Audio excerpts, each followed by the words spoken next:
Hey, welcome to Alum House Sound. My name is Dave, and today we're going to do a review of this ACEMIC wireless trumpet microphone or instrument microphone.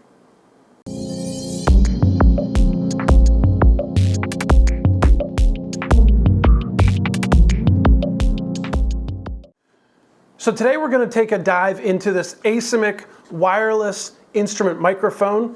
There's a variety of these that they make: guitar, flute, violin.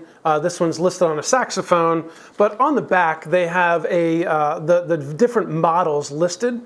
And this one here is this ST-5.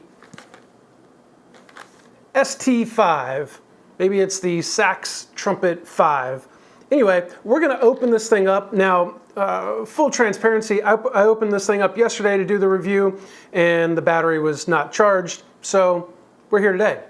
Well, let's go ahead and show you what's in the box, and then we'll put it to the test. I am planning to run this with both an SM57, which is a standard microphone that I would play trumpet into, at the same time that I've got this on the bell, so that we can get an accurate representation of both color, any latency that we might see, as well as any articulation or potential distortion that we might get at the exact same performance. That way I don't have to try and do it one way into the regular mic and then do it one way with the wireless mic. We'll just cover it both at the same time. Let's go ahead and get you in here and see what's in this box. It's tight. It's tight. There we go. So we'll set this up here. ACEMIC, Voices for Life.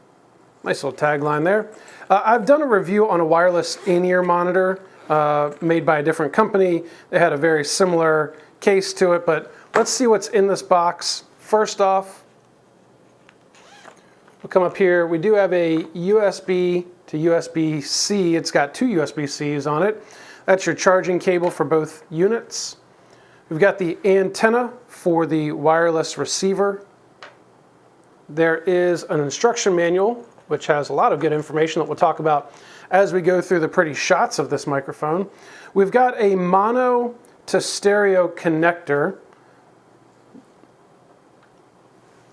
And then we have your wireless receiver, which this cable is going to screw into the bottom of right down here above your charging port. This is a mono 1/4 inch input, as you can see. Set that there. And then we have the whole reason we're here. We have the wireless microphone. This is a super cardioid mic. It does have the wireless configuration on here. You've got your clip to be able to clip it to a bell. This little gooseneck can reposition it for you. And when you take this off, there's a little microphone in here that does have kind of a bendable rubber piece here with the cables in the middle. So that's good. But we're going to test this thing out today, see how it does. But first, beauty shots. The ACEMIC ST-5 has 16 unique channels covering 902 to 928 megahertz.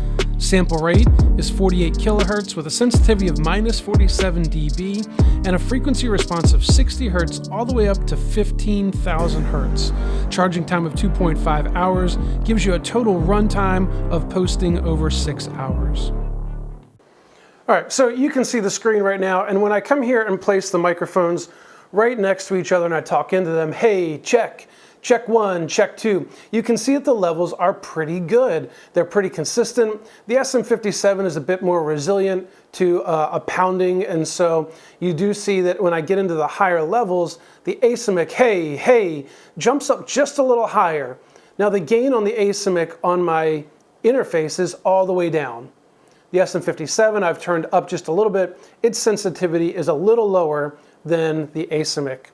But when I put my trumpet on here, when I play into both of these, and I have the microphones pretty much right next to each other, here's what we get.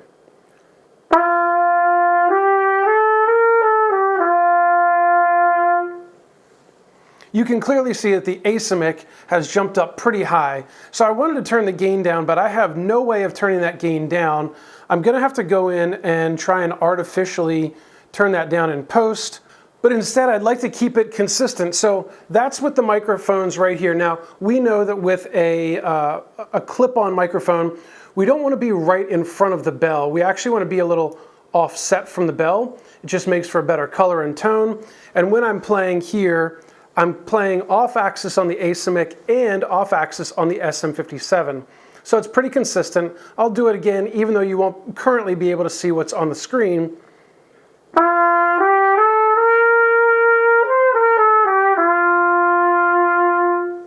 So that's the volume. I'm not even really getting on this trumpet right now. There's a whole lot more volume available, but the microphone is clipping. So what I want to do is I want to take a more reserved approach. If that's the volume I've got, let's just check the color and sound and any potential latency that we get with this current setup. Now, for the tech folks out there, I'm running through a 15-foot XLR cable, and I'm within 5 feet of the transmitter and receiver on this ACEMIC unit.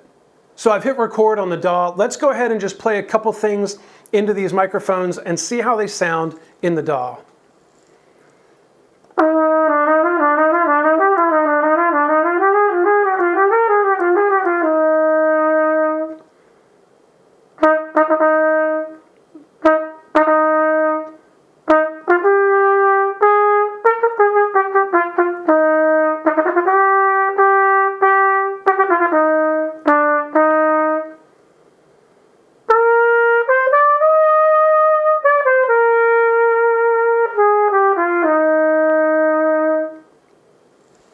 All right, so that's a quick excerpt, just some things with some melodic lines to hear color and tone, a little vibrato, as well as some articulation. Let's see what it looks like in the DAW. It's louder. I'm going to adjust the volume so that the overall output is the same without changing the gain here. So give me just a minute here.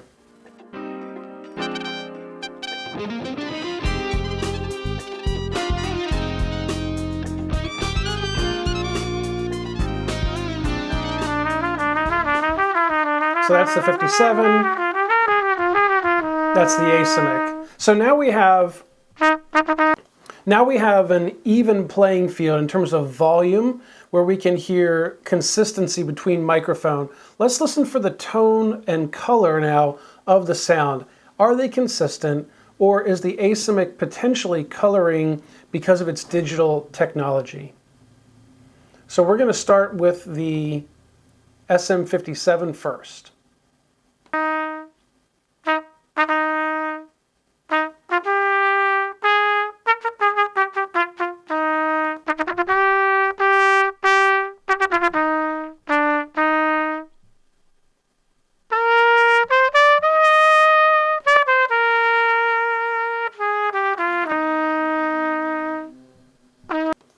So I don't hear much tone difference in the two. What I do hear is, again, the couple times that my volume gets a little bit bigger on the ACEMIC, it does start to distort just a touch. It starts to break up, and that's at the top end. Right over here, you can see on the screen, obviously the 57 holds everything nice and together, but the ACEMIC does start to break up. And again, that gain on my preamp is all the way down. I have no way of turning the receiver down to get less input volume. Also, when we get to this next section here, and I do swell just a little bit, again, we see that in 57, but when we hear it in the ACEMIC, we hear some distortion. Let's go back again and just listen to the ACEMIC the whole way through, listening for those loud spots where we might see some distortion.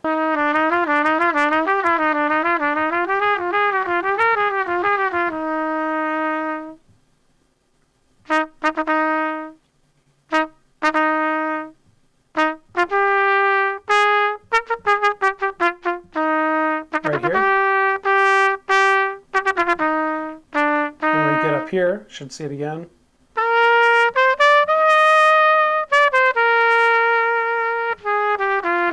So the SM57 obviously is tried and true. It does have a very transparent sound to it.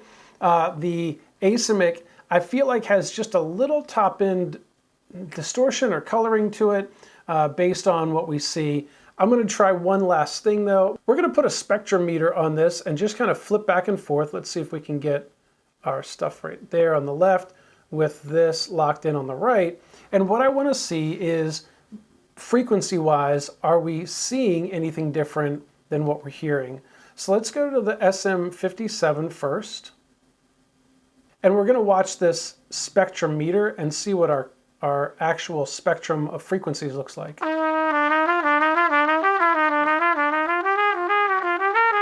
I'll change.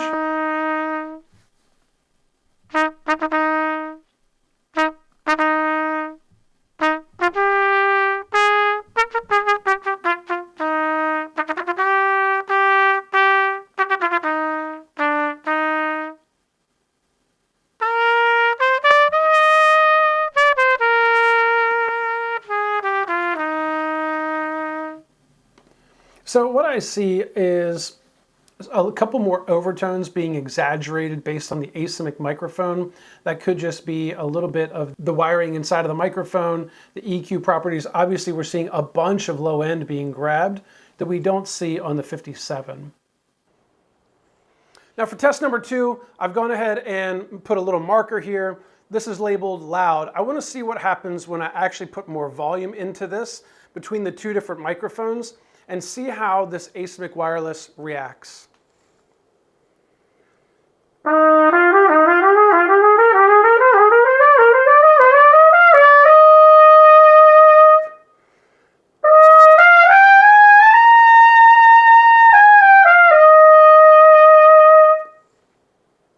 That's where we see the volume increase, and we can see that SM57 on top held everything together. The ACEMIC on the bottom is clearly at its extent, and so it is not holding together.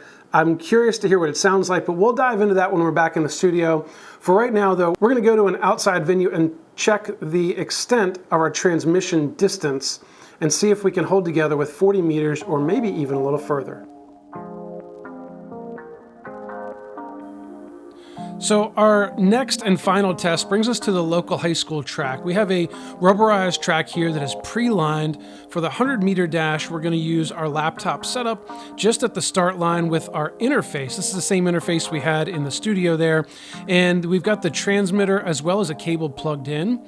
We're going to run the same test where we have the SM57 running through a cable up to the laptop, and then we'll run the ACEMIC wireless microphone at the same time so we can test the transmission, the quality, the clarity, and any potential distortion or breakage that happens as we move ourselves back down this track. You can see here we start out with the first test hits. Again, this is just at the same distance of cable that we had in our studio a few minutes ago. We add some distance, and just as a form of documentation here, I've got this process sped up, but we move back cable by cable. Each cable is about 25 feet, takes us back roughly 5 yards or 5 meters in this case. And we're just adding distance, adding distance, adding distance, and just kind of tracking the process. So our SM57 is going to be a reference point so we can see when the transmission works, when it stops working. But let's take a look at how far we've traveled. So we're on top of the bleachers now, but you can see the trumpet down there and the microphone is there. If I zoom in, you might even be able to see the stand for the camera that you were just sitting on. But let's take a peek now at where we came from. So we traveled all of this distance down here, all the way up over there, and way down there is where the computer sits on our box. So the first thing I want to do is just check the distance. Let's jump to that because that's going to be pretty simple to figure out how far we actually went. So if I scoot over here way to the right, let's back this up here. If I come over here to the right, this is where we went outside. And I've got an alignment there, and then we're going to check. And right here, this is what it sounds like with our first little sample. I'll just hit loop here, and we just want to check and make sure that it works. Now, if you look down here, the ACEMIC, let's just make that a different color. ACEMIC is going to be in green, and my SM57 is there in blue. The SM57 is muted, so we're just going to listen and see what the ACEMIC sounded like.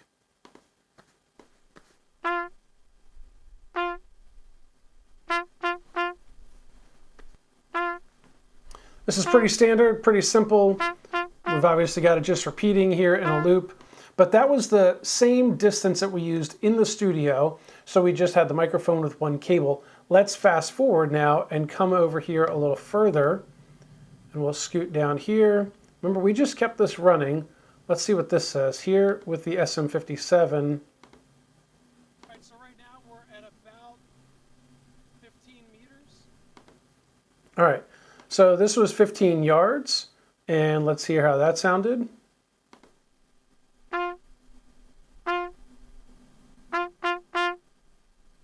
Okay, let's keep going. Let's see how far this was. Would probably be 20 yards. All right, so we are officially at 20 yards right now. There we go, 20 yards. Let's hear how it sounded.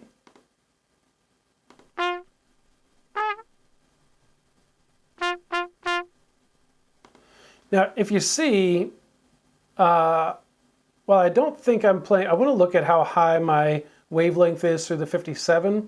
Let me just back up here and compare the peaks. So I was playing a little bit louder there compared to the first one. I just noticed that we started to distort there in the ACEMIC. But again, we're not going for quality right now. We're just looking for connectivity. So let's zoom back in. Let's go to the next one here. A little bit further away. And this, let's hear what this says here. So 10, 20, 30. We're now 30 yards. Let's see how this works. All right, so this is 30 yards, and we're going to go ahead and look. Now the wavelength is pretty big on the 57, which means we're going to hear clipping, but let's hear the quality of just the ACEMIC right here.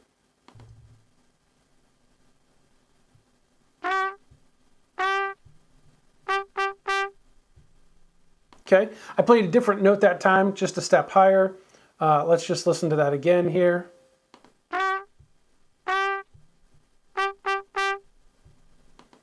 Disregard the non-warmed up playing and running around in the morning. Listen real quick to the sounds that come afterwards on the ACEMIC. You can hear a lot of noise through my valves coming through just with me moving the horn around. Just listen.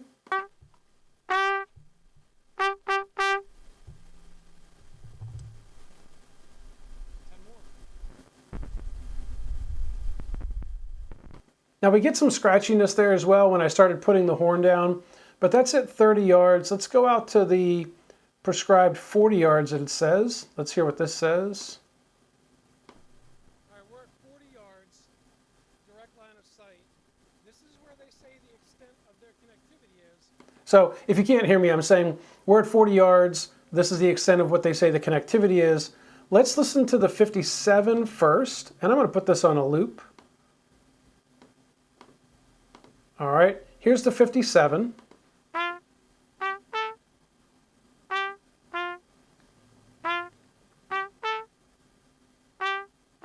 All right, here is the ACEMIC.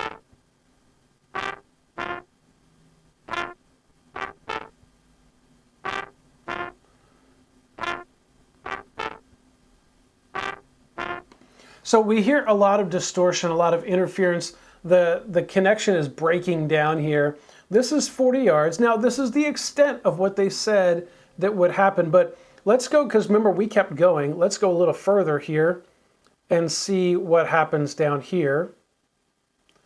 We're going to listen to both of them at the same time just to see what we get. So you hear that static, that's the ACEMIC. So we're at 45 yards. Let's see what we got. This is 45 yards. What I see here, outside of some less than desirable playing, is I don't have any signal coming in on the ACEMIC. The 57 shows connectivity, ACEMIC shows nothing. So that is proof that if we come back here, 40 yards is in fact the extent, but even then that sound quality breaks down. All right, so we've looked at a bunch of different properties of this ACEMIC Wireless ST-5 microphone. I'm curious, what do you think about it? Let me know down in the comments section down below. What do you think about the tone quality? What do you think about the distance in the transmission? Would you use this microphone on your next gig? Well, thanks for that input. For me, I don't plan to use this microphone at my next gig. I think that if the ACEMIC folks could be able to find a way to put a pad or a volume controller on their receiver, then that would make this a bit more conducive to keeping in the bag. You know, if you show up and you've got at least a microphone with you, you don't know what you're going to show up with, you would have something that would be potentially usable. Obviously, if I'm going to be playing at a professional gig, they're going to have a microphone that can take a beating a bit more and not be quite as sensitive. The SM57, again, as my reference microphone, is a tried and true workhorse that can take anything you throw at it, and there's a reason that that's been the industry standard for so many years.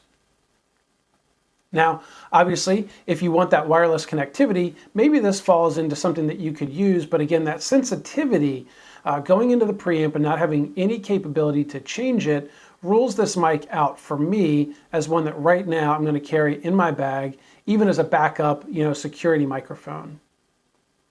Well, listen, I hope you found this video helpful. I hope you found the review helpful. Go ahead and leave me a comment down in the comment section. Let me know that you made it to the end of the video and your thoughts on this ACEMIC wireless microphone.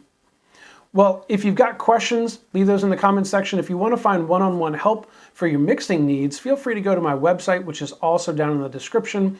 I'd love to help you on your next setup. Outside of that, hit the like button and the subscribe button. We'll catch you guys in the next video. Peace.